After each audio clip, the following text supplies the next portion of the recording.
when you look at the start of 2022 and this volatile environment, given much higher expectations in terms of inflation and rate hikes, there are things that change and things that don't change really. So what really doesn't change is with credit, the way to outperform, the way to invest in good, bad markets, the way to invest in markets where rates are rising, rates are falling, is to make sure you don't make mistakes from a credit perspective. Don't have defaults or minimize defaults, and if you have defaults, try to get the money back as much as you can. So our first focus in any kind of market is capital preservation. What changes is then where we invest in the credit markets, and what this environment creates really, the first and foremost is we think more dispersion between credit asset classes, fixed, floating, liquid, illiquid, investment grade, sub-investment grade.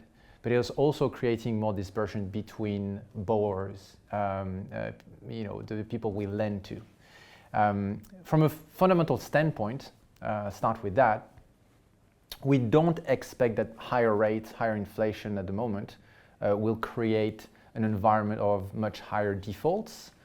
We don't expect it will create broad-based sell-off in the credit space because when you look at the fundamentals, and especially in the US, companies' fundamentals are looking pretty strong. They use 2021 to fix their balance sheet, to push the maturity on their debt beyond 2023. So we're not too worried about the corporate picture, the fundamental picture as a whole. The consumer in the US has also delevered after COVID and is enjoying close to full employment over there. So from a fundamental standpoint, it's pretty strong. The dispersion will happen because we believe some borrowers, some industries won't have the pricing power to pass on the higher costs of funding, the higher cost of labor, higher cost of production. So for the industries and borrowers that don't have that pricing power, inflation will be an issue for them. So credit selection in that environment is going to be a key driver of alpha in our view. The other thing is, and that's more from a top-down perspective, you have different asset classes within credit. You have fixed rate, you have floating rate, you have investment grade, you have high yield, and they're all going to react differently to a rising rate environment and higher inflation. If it creates some dislocation, what's happening with credit is that it will create an environment where you can play the relative value between those different asset classes.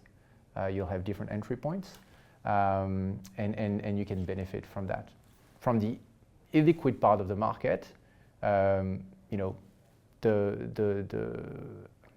coupons that are being paid by the loans we issue to middle market companies in our direct lending book, those coupons are floating rate. So what you will see with higher rates is higher income being generated by those loans if we don't have any defaults in our book of business. So higher income for investors.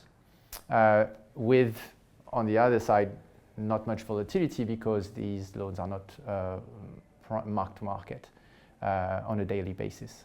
So the way we think about the environment is go back to basics, make sure you don't make mistakes from a credit standpoint. Credit security selection is going to be a key driver of outperformance. Then continue to look at the relative value environment and try and pick the parts of the credit markets that show the best value and give you the best risk reward.